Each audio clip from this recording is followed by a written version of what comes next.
I'm driving out here in beautiful Washington State, and I'm driving to Enumclaw to participate in some outdoor activities. But it's kind of a long drive, so I thought I'd record a video about what I was thinking. Before I left, I packed up my rg35xx, which is the horizontal version of the rg35xx. And you know, I have all of them, right? I've got the rg35xx. I've got the rg35xx 2024. I've got the rg35xx plus. I've got this one, and I've got this one, right? Now I got them like for a promotional thing, and this one I brought it because it has two joysticks, right? The other ones don't.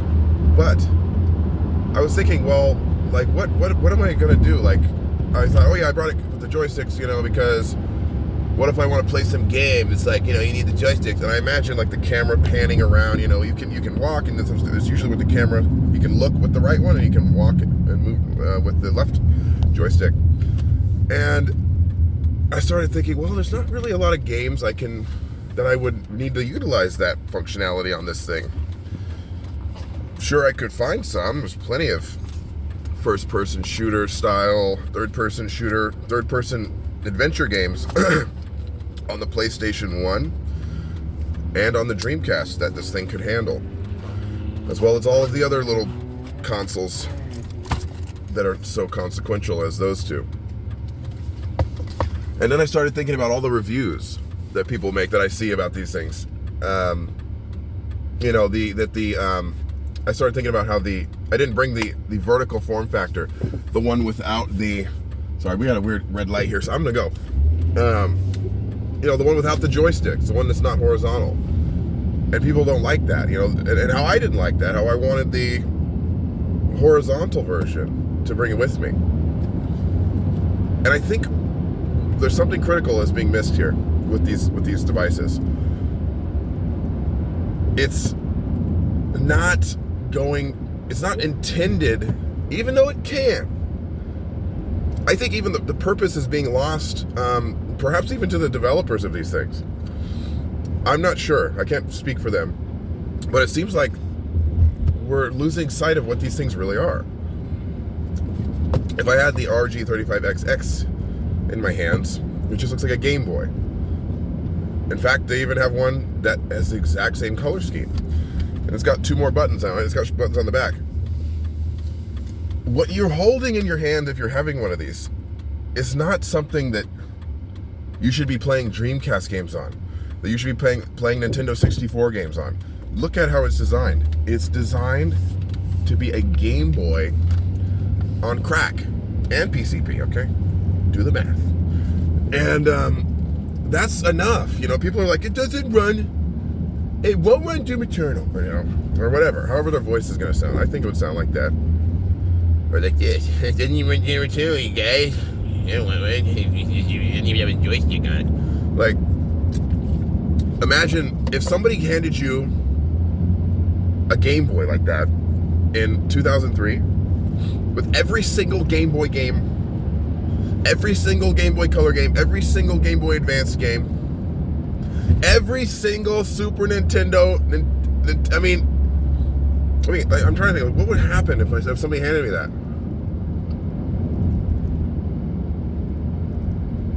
I'm telling you, I wouldn't believe it. I wouldn't believe it, first of all, and then it would probably get stolen.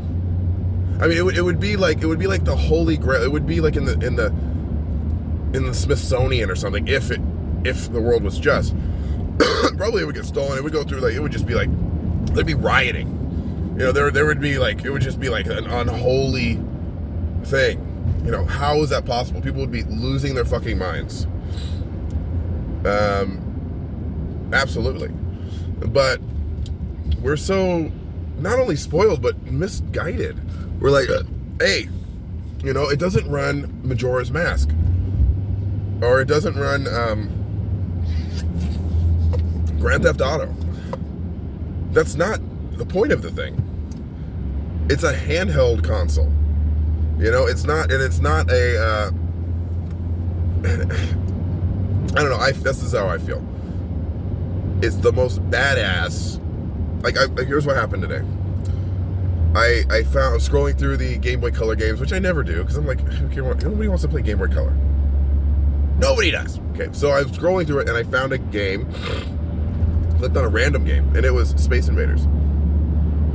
Space Invaders, as it was loading and showing all the beginning intro scenes, I was like, wait a minute, I used to have this game.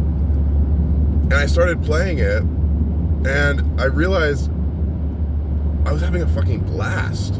This game is awesome. The music is great. Like, it's intense. Like, it's not just Space Invaders. Like, they've beefed it up quite a bit. And I was in nostalgia heaven. I was having a fucking... I mean, I'm pretty sure I brought it with me specifically for that reason. Just so I could play that game. But we're all fixated on... It doesn't run Smash Bros. Or whatever the fuck. You know, when you're skimming over thousands and thousands of games that people put hard work into. Sometimes it was somebody's dream. It was everything they had put into a Game Boy or a Game Boy Color cartridge or Game Boy Advanced. I mean, if you look at the form factor, that's what you should expect out of the game console. If it looks like a Game Boy, it's got 4 buttons like a Super Nintendo, then I think it would be fair to surmise that, it's got 2 buttons on the back. I think even up into the PlayStation is fine to say, okay, as long as it does that and everything before that, then that's all it should do. Don't rag on it for not having 2 joysticks. You know, don't dislike it because it doesn't run Crysis. Because you're missing completely what the thing is. And what really got me thinking of this, I think, was the 35-year anniversary of the Game Boy and Modern Vintage Gamer's awesome video on the Game Boy. His content's always amazing. The guy's super cool. But he was saying that, he was pointing out like how many of these amazing games there are on the Game Boy, and I'm like, he's right. I mean, when Pokemon Gold came out, which ran on the Game Boy, it was designed for Game Boy Color. It was backwards compatible. You could have color or not. I believe I played most of it on a non-color Game Boy. I mean, I think I alternated, but it doesn't matter. The game was the same. And it was an entire world that captivated me and changed my life, really. I mean, I look so fondly upon that game. It was some of the most exciting and fun, interesting moments of my childhood. And that's true, and it's not sad. It's a beautiful story with great music. An exciting, challenging adventure. That's mostly in your imagination because, the graphics were far, far less than what they are now. We were just looking at some pixelated images of what is supposed to be an imaginary creature. And that was a Game Boy game. And if you want to say, okay, that was technically Game Boy Color, well, Pokemon Red and Blue and Yellow, I believe, preceded the Game Boy Color and were just as captivating.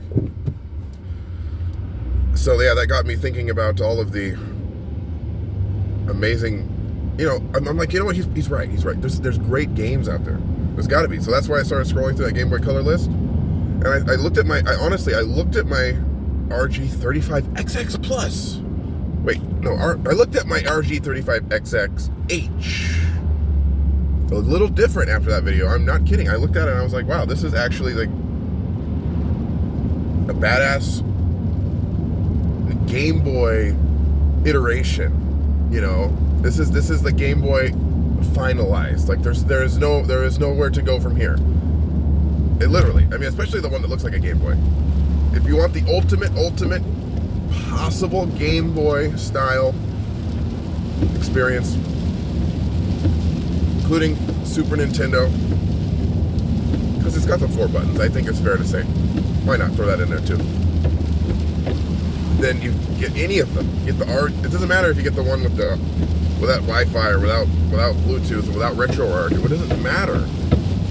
You don't need to be in there tweaking the settings so you can get Ikaruga to run, one frame, faster. When there's incredible fun games that are designed for the form factor that you're holding, that are waiting right there in your memory card, and you're ignoring them because you're sick. I don't know. Man, my windshield wipers are going. Anyway, I think that's all I had to say. I think I made my point. So there you go. If you've got one of these things, or even an SF 2000, which is an awesome handheld, by the way, they're like $10. Don't try to make it more than it is. Enjoy what it can do, because those games, people poured their life into. People poured everything they had, every creative bit in their body. Some of these games, people poured into these, and yeah, just play it. Play some Space Invaders for the Game Boy Color, and you'll know what I'm talking about. Be where you can dash, okay? Like double tap to the left and right, you'll be like, it's very exciting, very fun. Anyway.